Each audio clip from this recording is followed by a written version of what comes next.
who lived between 1944 and 1998, and who was firstly convinced,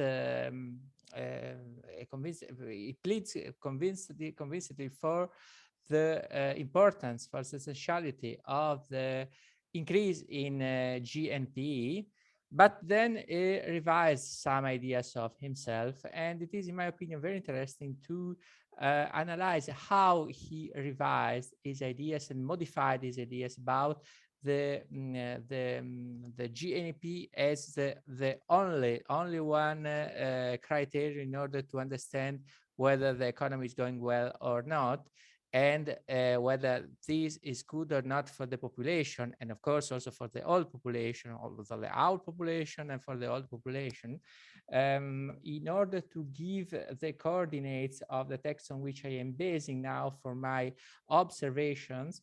I will read you these points as introduction. Ulach's meditation on the concept of development. Ulach endows us with many instruments that enable us today, too, more than 20 years after the death of Ulach, who died in 1998, to understand aspects of development on the one hand and limits of all the evaluation of economics basing exclusively on GNP and its growth. For my exposition, I shall take into account two studies of Ulach, that is, Reflections on Human Development and the Poverty Curtain. Most points I'm going to analyze are exposed in the Reflection on Human Development, indeed, but with the help of some passages taken from the Poverty Curtain, we shall be able to see that Ulach had been reflecting on the limits of all evaluations basing on the growth of the GNP for many years, actually. Ulach used therein the experiences he had been accumulating as, among other things, director of the policy planning of the World Bank. Ulach's work brought to the Human Development Paradigm and to the Human Development Index. And well, let's begin with this quotation. Ulach says on GNP and human development, this is extracted from Reflections on Human Development. The lack of recognition given to people as an end of development is even more glaring. Only in the past 2 decades have we started focusing on who development is for, looking beyond growth in gross national product, GNP. For the first time, we have begun to acknowledge, still with a curious reluctance, that in many societies, GNP can increase while human lives shrivel. We have begun to focus on human needs, the compilation of poverty profiles, and the situation of the bottom 40% of society often bypassed by development. We have started to measure the cost of adjustment, not only in lost output, but also in lost lives and lost human potential. We have finally begun to accept that axiom that human welfare, not GNP, is the true end of development. This is taken from Reflection on Human Development, practically at the beginning of the book, page 4. And well, you see, as no, the substantial problem for Ulach is that people has not been considered in most of economic analysis at the end of development. Development has usually been referred and reduced to growth in gross national product. Only recent time, Ulach wrote his book in 1995, the notion of development has been connected to people as the end, the very end of development. That is, only in recent times it has been acknowledged that people is the target of development. That is not development the target of development. People is the target of development. Development is a means towards something else. Development may not be interpreted correctly if development is not referred to the life conditions of people. That is, it is necessary to analyze the actual life condition of people. One cannot stop at the growth or not growth of development. Life conditions of people have therefore to be regarded as the criterion on the basis of which development has to be evaluated.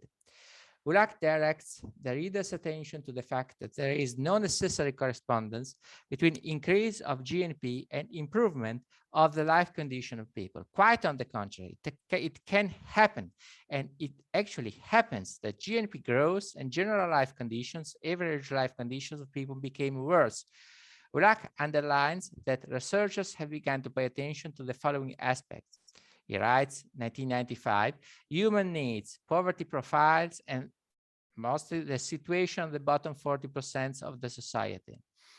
Moreover, the attention of the research has not been directed exclusively to the output and loss of output, but also to lost lives and lost human potential.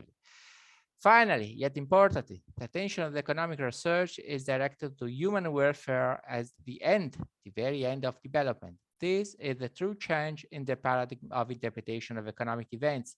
The end of development is not the GNP, but the welfare of people. GNP and its growth are a means, not the end of development. This implies a complete change of perspective and of point of view from which economic phenomena are analyzed and evaluated. Another quotation, which in my opinion is interesting in order to understand the points of Ulak on the methods of evaluation of development. They, the development plans, would start with a human balance sheet. What human resources exist in the country? How educated are its people? What is the inventory of skills? What is the profile of relative income distribution and absolute poverty? How much unemployment and underemployment are there? What are the urban-rural distribution and the level of human development in various regions? Has the country undergone a rapid demographic transition? What are the cultural and social attitudes and the aspiration of the people? In other words, how does the society live and breathe? This also is taken from Reflection on Human Development, 1995.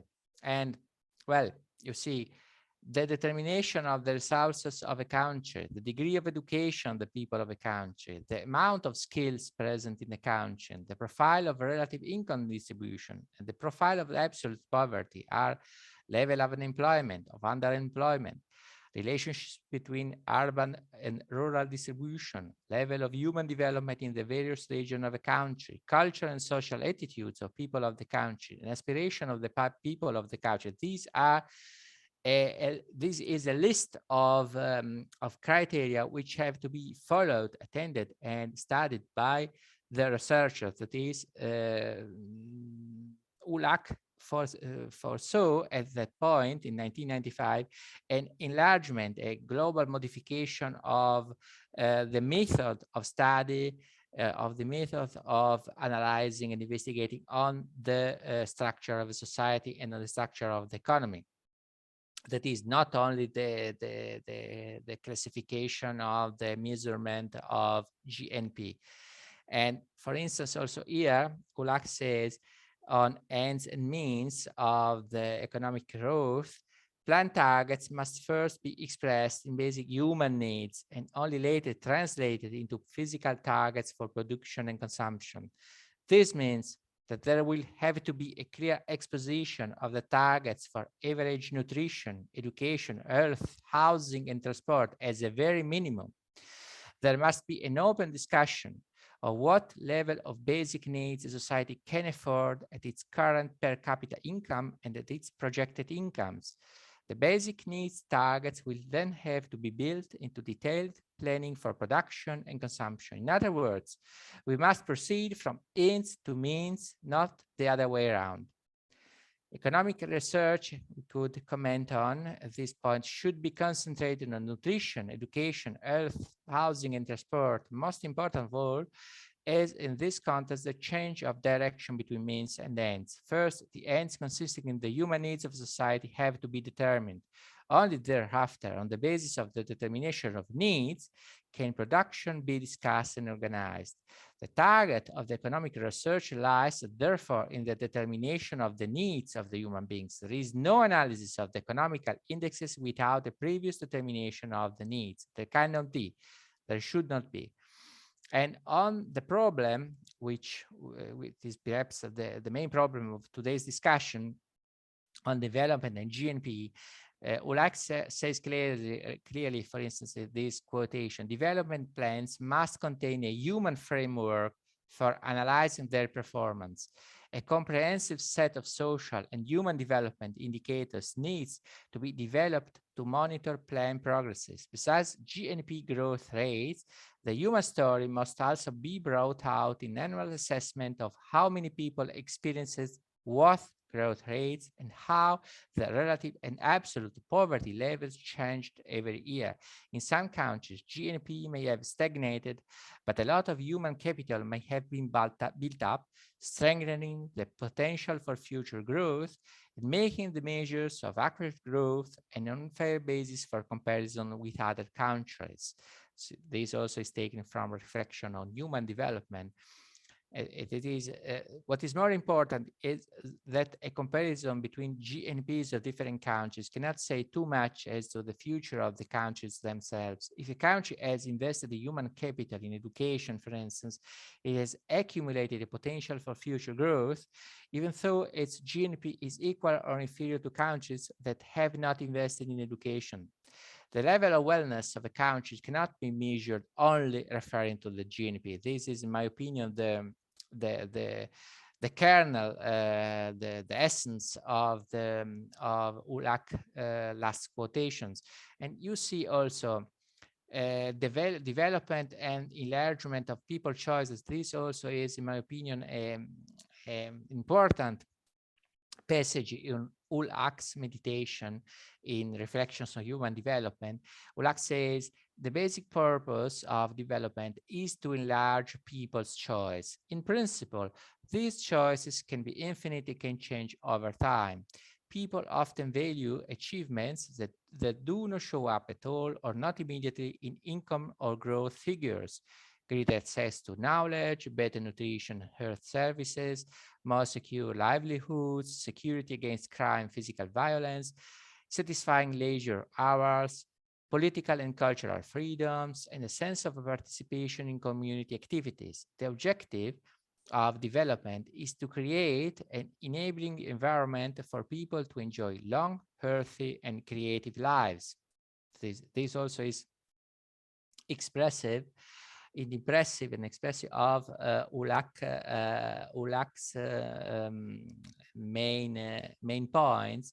So he mentions, among other things, as elements of development, but not measured by GNP criteria. The access to knowledge and the fact that the access to knowledge is becoming greater for the population, of course, for the whole population, not only for some sectors, but great access to knowledge for the individuals of the population of a country, the better nutrition, the better health services, more secure livelihoods, security against crime, security against physical violence, satisfying leisure hours. Also, this is mentioned by Ulak, political freedoms, cultural freedoms, participation in community activities. Development ought to have, in the opinion of Ulak, these targets as its own aims. In general, development must be structured around the aim of giving people long, healthy, and creative lives. That is, it is a paradigm which is completely different from the paradigm which is concentrated only on GNP and on the trickle down of GNP to the population. This is the introduction of a list of criteria which should orientate the research of the researcher. Like also says on the difference between economic growth and human development. This is important too. The defining difference between the economic growth and the human development schools is that the first focuses exclusively on the expansion of only one choice, income, while the second embraces the enlargement of all human choices, whether economic, social, cultural, political. It might well be argued that the expansion of income can enlarge all other choices as well, but that is not necessarily so for a variety of reasons. To begin with, income may be unevenly distributed within a society. People who have no access to income or enjoy only limited access will see their choices fairly constrained. It has often been observed that in many societies, economic growth does not trickle down. This is the point. Economic growth does not trickle down. But there is an even more fundamental reason why income expansion may fail to enlarge human options. It has to do with the national priorities chosen by the society or its rurals, guns or butter, an elitist model of development or an egalitarian one, political authoritarianism or political democracy, a command economy or participatory development. Many human choices extend far beyond economic well-being. Knowledge, health, a clean physical environment, political freedom, and simple pleasures of life are not exclusively or largely dependent on income. National wealth can expand people's choice in these areas, but it might not. The use that people make of their worth, not the worth itself, is decisive. And unless societies recognize that their real wealth is their people, an excessive obsession with creating material wealth can obscure the goal of enriching human lives. Also, this is from the reflections on human development, and you see it is quite impressive what Ulak says. Not only, but of course, also because he negates one of the, so to speak, of the dogma of the GNP growth when he says economic growth does not trickle down. That is, all those of the economists who say the GNP is the only appropriate measurement criterion for judging whether the people is going well or not, and of course also old people included, as we have to have stronger and stronger and stronger GNP rates, stronger and stronger and stronger economic growth. But Ulak says, no, this is not sufficient because economic growth does not trickle down here in this quotation. You see the following connection: economic growth and income and human development, enlargement of economic, social, and political choices. Income alone cannot reach the enlargement of economic, social, and political choices, since income can be not regularly distributed in a society. All those persons not having sufficient income cannot enlarge their gamut of choices. Moreover, there are profound differences connected to income expansion does not correspond to an enlargement of choices. Income expansion can have different consequences depending on its being connected to an elitist model of development or to an egalitarian model of development, to political authoritarianism or to political democracy, to a common economy or to a participatory development. This is underlined and by Ulak. It is not that the GNP can be the only criterion in order to understand whether the economy is going well or not, and the only criterion on which we should concentrate our attention, because the frame in which this economic development is to be put into is essential too. That is, it is a difference, of course, to have economic development in an elitist model of development, because in this case, of course, economic development will go towards those who are the elite, of course, to the disadvantage of those who are not members of the elites. Or it is, of course, a different thing whether the GNP is developing in an egalitarian model of development. And that is the analysis of the development in the economy cannot avoid seeing and analyzing also the political system in which the economy is inserted. Enlargement of choices cannot happen all the same independently of the political system. Moreover, knowledge, health, a clean physical environment, and political freedom are not necessarily connected to income. Also, this is a point.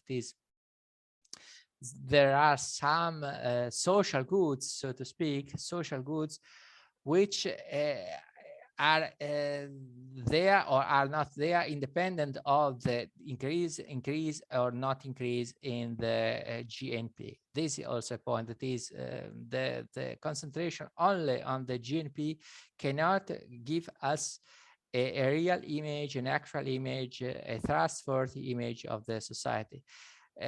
On the other side, on the other hand, one must see Ulak is also sure that growth is necessary. The point of ULAC is growth is necessary but not sufficient, and anyway, GNP cannot give us the only measurement of the society. He says, for instance, but we must be careful. The rejecting an automatic link between income expansion and flourishing human lives is not rejecting growth itself. Economic growth is essential in poor societies for reducing or eliminating poverty. But the quality of this growth is just as important as its quantity. Conscious public policy is needed to translate economic growth into people's lives. That is, before I go to the next quotation, this also is an important point, and mostly because of the last quotation. Conscious public policy is needed to translate economic growth into people's life, in the sense that it is not that the translation of the economic growth into a benefit for all the population, for the whole population, is immediate and natural and happens without an active intervention of the government. The public policy is necessary to administrate the economic growth. We cannot expect that the economic growth is distributed into the whole population without our active intervention. That is, there should be also an attention by the administrator of the public policy of a correct distribution of the economic growth. And in any case, it must be excluded, can be excluded that the economic growth will be, so to speak, equally distributed into the population without an intervention of the state, of the government. And on the human development paradigm, this is also a new perspective of ULAC at that time. The human development paradigm embraces all of society, not just the economy. The political, cultural, and social factors are given as much attention as the economic factors. You can see a synthesis of what we have been reading now in ULAC. Yes, economic growth is necessary but not sufficient in order to ensure human development. It is necessary since without economic growth, there are no resources in order to guarantee improvements in the human well-being. On the other hand, high economic growth rates will not immediately mean higher level of human development. Now, in order to give some elements still of ULAC's thought on growth and development, also ULAC repeats, it is wrong to suggest that economic growth is necessary for human development. No sustained improvement in human well-being is possible without growth. But it is also wrong to suggest that high economic growth rates will automatically translate into higher levels of human development. They may or they may not. It all depends on the policy choices that countries make. That is, this is also an element for the differentiation, so to speak, between economical policy and political economy. It is not so that the political economy can lose any problems. The role of the politics is indispensable. Without politics, it is not so that the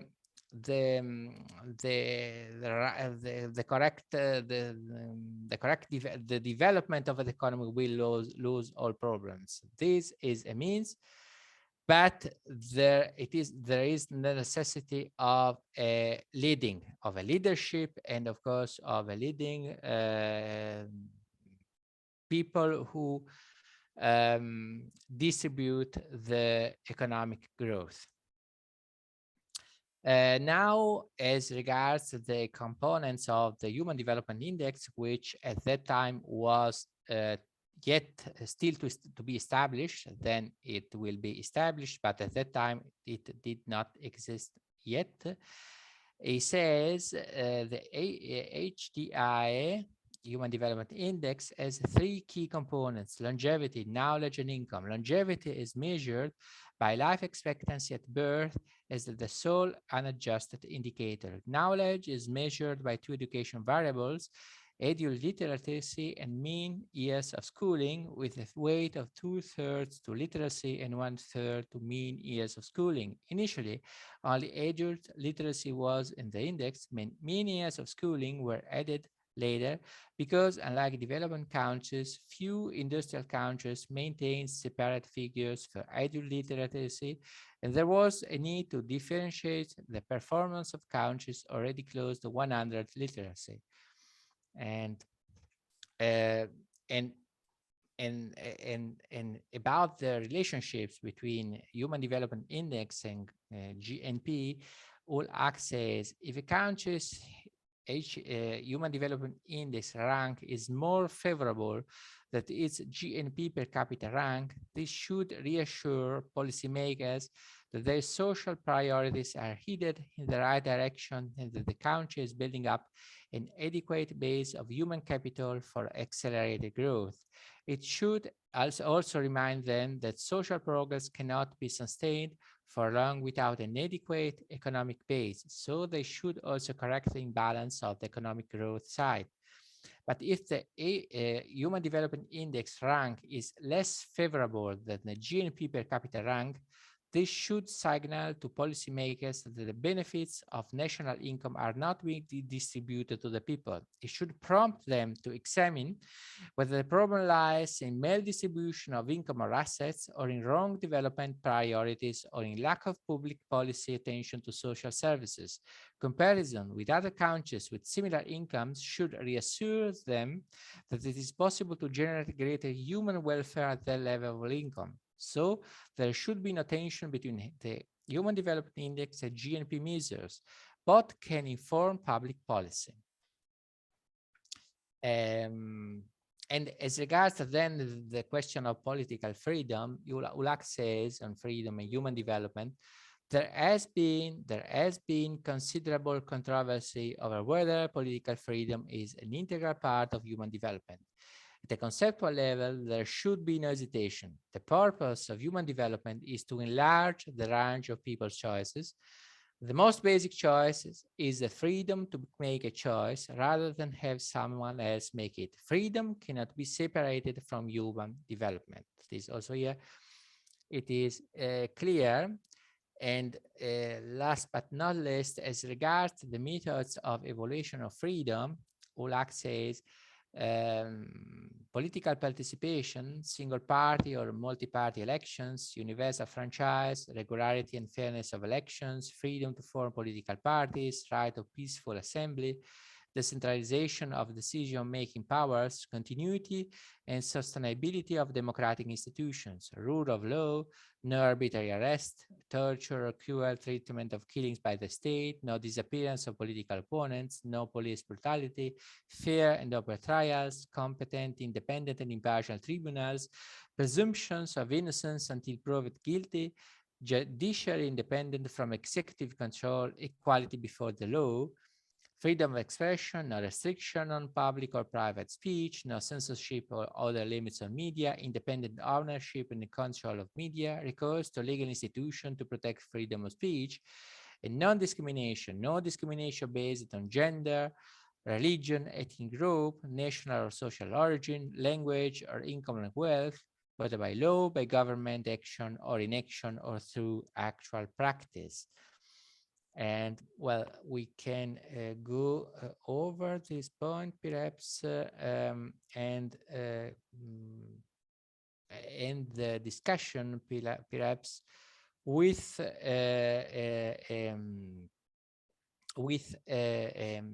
some observation of ULAC, which are taken this time not from the human development, but from the poverty and quarantine, which was written before. And he said the most unforgivable sin of development planners is to become mesmerized by high growth rates in gross national product and to forget the real objective of development. In country after country, economic growth is being accompanied by rising disparities in personal as well as in regional incomes. In country after countries, the masses are complaining that development has not touched but their ordinary lives. Very often, economic growth has meant very little social justice. It has been accompanied by rising unemployment, worsening social services, and increasing absolute and relative poverty. This is from the Poverty Curtain, which is written some years before the other books. And um, and also here in the Poverty Curtain, he has said growth in the GNP often does not filter down. What is needed is direct attack on mass poverty. The market mechanism is often distorted by the existing distribution of income and wealth. It is generally an unreliable guide to setting national objectives. Institutional reforms are generally more decisive than appropriate price signals for fashioning relevant development strategies. New development strategies must be based on the satisfaction of basic human needs rather than on market demand. Development styles should be such as to build development around people rather than people around development.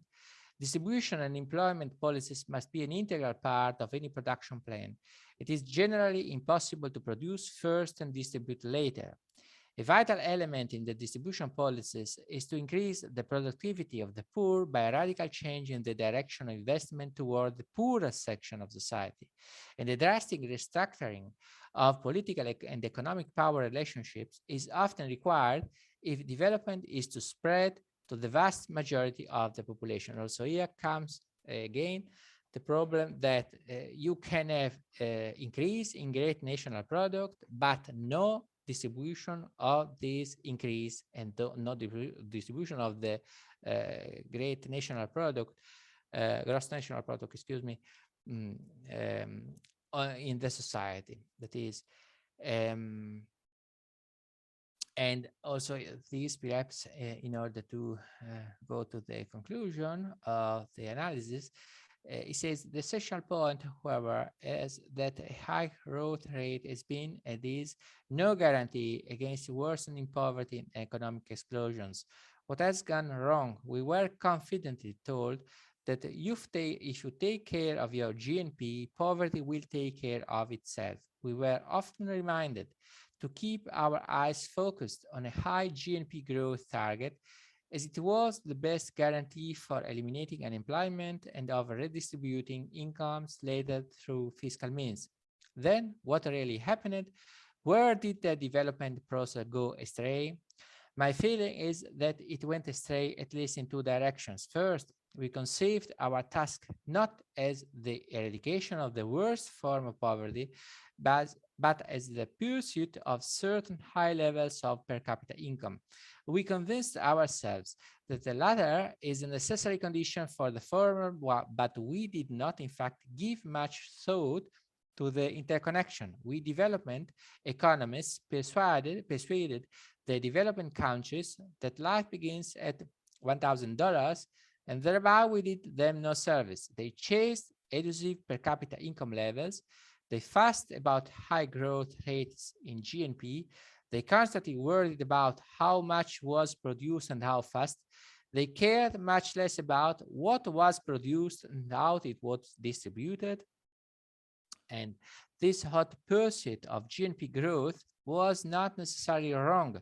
It only blurred our vision. It is no use pretending that it did not, for how else can we explain the worsening poverty in many developing countries? How else can we explain our own preoccupation as economists with endless refinements of statistical series concerning GNP, investment, saving, exports and imports, continuing fascination with growth models, and formulation of evaluation criteria primarily in terms of output increases? If eradication of poverty was the real objective, why did so little professional work go into determining the extent of unemployment, maldistribution of income, malnutrition, shelterless population, or other forms of poverty? That is, you see, Ulak was well aware also in the 80s that things were not functioning. That is, that the increase in GNP brings not away the poverty. In order to conclude, The objective of development must be viewed as a selective attack on the worst form of poverty. Development goals must be defined in terms of progressive unemployment, progressive reduction and eventual elimination of malnutrition, disease, illiteracy, squalor, unemployment, and inequalities. We were told to take care of our GNP as this will take care of poverty. Let us reverse this and take care of poverty, and this will take care of the GNP. In other words, let us worry about the content of GNP even more than its rate of increase. And yeah, I can perhaps conclude. I see that I have taken much time. Of course, there are many elements of ULAC, because there are many points of his own thought on the one hand, and of course then there is there should be the discussion of all the points which were then developed by the Human Development Index, and by of course by the contribution of the Journal of Development Studies, and of course also by the thought of Amartya Sen, who has many times acknowledged that his thought was influenced by the collaboration with ULAC in the World Bank, because the two of them worked together in the World Bank for many years. And after that, then there was also always a collaboration of ideas between the two. And in Amartya Sen, we can see also influences of these thought and re-elaboration of these ideas, of course, and new, of course, very many new points we can find in Amartya Sen.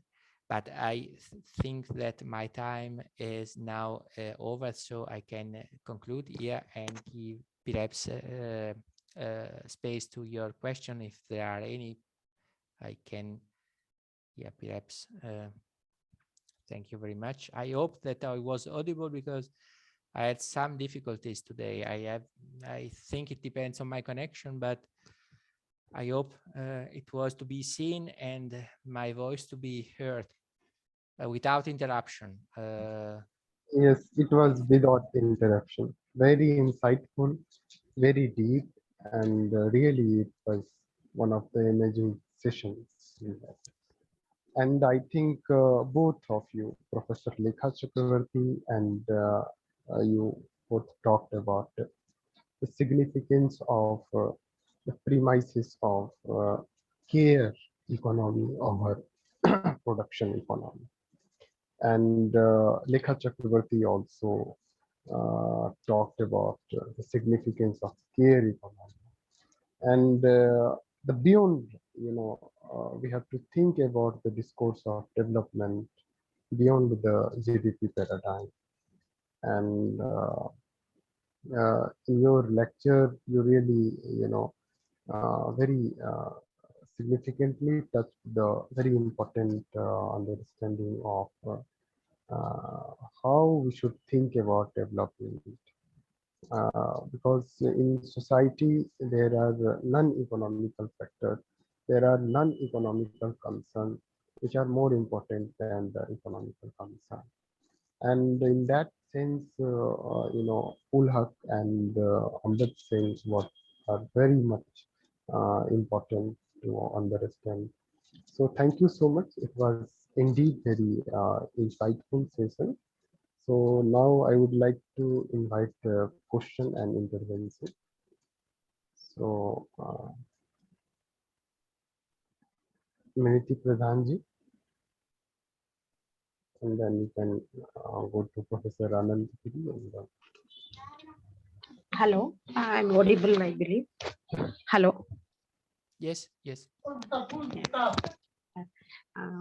Thank you so much, Professor Ganapathy. It was very insightful. All these aspects of human development was covered in your lecture and paper. And Professor Lekha Chakravarti is also many perspectives which need deep understanding and executing those plans, those things. But I don't know whether one of my concern and things, whether it will be relevant to this economical subject. But I just want to share. In India, when it comes to the healthcare sector or this insurance sector, no, many companies actually become reluctant to provide that insurance coverage and all to the older people. And if it is no, they take it always in their what to say, the profit perspective. Like if you have earlier invested, then only probably you'll be able to get some benefit at the old age. And maybe may or may not be, many people will be able to invest in very early. I don't know whether in this prospect, whether any government policy can do something. As you and Ranbir both were telling, like no, there are many other things also apart from the economical prospect to have a secure future and like it's a comfortable old age things. So this is one concern. This is one thing my thought I just wanted to share. And thank you so much. I learned so many things from this session. Thank you. Yes, thank you, Minitiji. Yes, Professor Gyanagulu, would you like to respond to the question? Well, yes. Maybe Yeah. largely asking about the insurance company, their approach towards all these people in terms of economy. Yes, well, it is a difficult question. I should a little bit meditate on it. I think that in general, what we can extract from this line of thought, because it is a line of thought which involves Ulak, of course, but also Amartya Sen, and also those who have said that the GNP is not the right criteria in order to understand how the society is evolving, is the change of paradigm of interpretation. This is the point. On the one hand, we have this paradigm of measurement of the production in the society, of the goods, the production of goods in the society. And on the other hand, we have instead of it the human beings. That is, we have to assess the capacities of the capabilities of the human beings, see what they can do actually with what they have as income. And therefore, we have not a fixed point. This is, in my opinion, the difficulty also in general of the capability approach of Sen, because when we analyze the capability approach of Sen, we also are searching for a fixed point. That is, well, but where are the cardinal points, north, south, west, and ovest of and the west of the east and west of Sen speculation. But the point is, there is not. It is all a question of, so to speak, proportions and analogies, and fall after fall, step after step. We should analyze. We should be able to analyze what the human being is doing, what can do what with what is earning. And therefore, this is not a process which can be assessed one and for all. And we have no instrument either in order to foresee how our research will be. In other words, to speak of income and to speak also of other earnings of the individual is a point, but the point is that when we are going to analyze the capabilities, we also have to insert our research and the income in all a series of contingent factors, like what one can do, what one can buy, which possibilities of employing what one is earning, also as the insurances are, can have. And this point can be judged only case after case and in the individual cases, and as analogies, as a sort of proportion between this and that. And therefore, I think that the line which was, so to speak, began with ULAC is a line of thought which needs also always much patience in order to produce results in the research.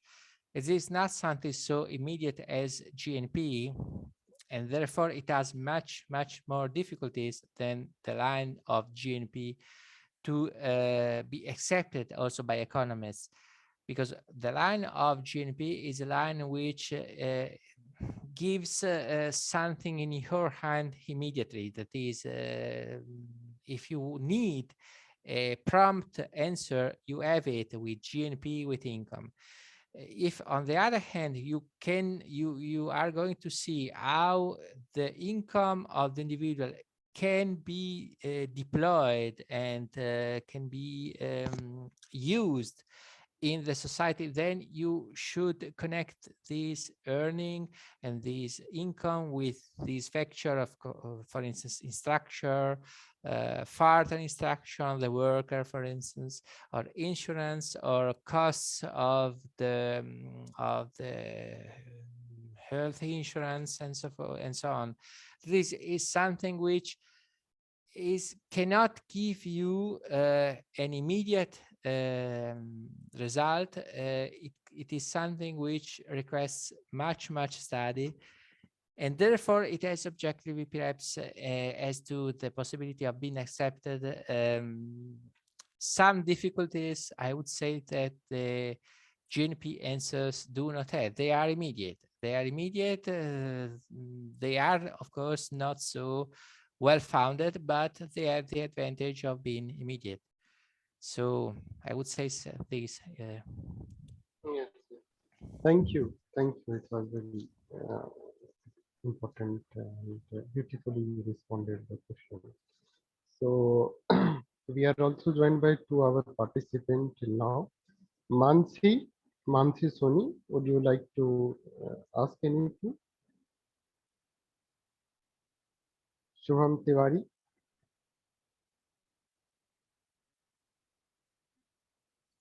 So we are also we are just at 8 o'clock. So thank you so much, Professor Gyanpulil, and it was really very insightful session, and really your talk always inspired us to think something very differently, and particularly so far as the old age people is concerned, we have to also think about our development discourse, and we should also think about how we can develop our health institution so that they can benefit of all over the society, particularly old age people. So, and Professor Lekha Chakraborty also talked about some of the, because in economics, everything is acceptable only in measurable terms. So we need to we need to develop new model of measuring the development as envisioned by because there is happiness index. I think there should be a well-being index also. So thank you so much. It was really very deep and insightful session. All our participants, and as you know, this recording session will be sent to two of the universities in India, where there is online course, and the students will be benefited from our conversation, dialogue, and interactions. Thank you so much.